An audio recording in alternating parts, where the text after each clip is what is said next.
അസ്സലാമലൈക്കും. ഇന്ന് ഞങ്ങൾ പോയി പിടിച്ചതാണ് 4 ആള്. ഇത് ഒരാളെ. എന്റെ പേരെന്താണ്? നൗഫൽ. ഗ്രൂപ്പ് അഡ്മിനാണ്. ഇതാ എന്റെ. ഇത് ജമാൽ അല്ലിഹാർ.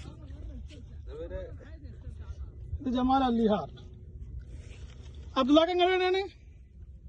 അബ്ദുല്ലാക്ക നിങ്ങളെ വീട് എവിടെ പറയും? അബ്ദുല്ലാക്ക നിങ്ങളുടെ വീട് എവിടെയാണ്? അബ്ദുള്ള പെരിന്തൽമണ്ണ. അതാ ടോപ്പ് സ്കോർ.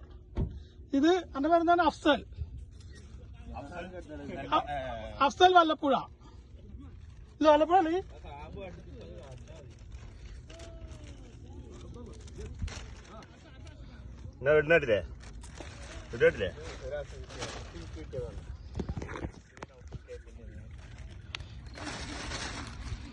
ഇത് അടുത്ത ആളാണ് ജമാൽ. ഇത് ജമാൽക്കാണ് ഇവിടെ അലിയാഹർ. ഇത് നമ്മൾ അബ്ദുല്ലാന്റെ വീട്.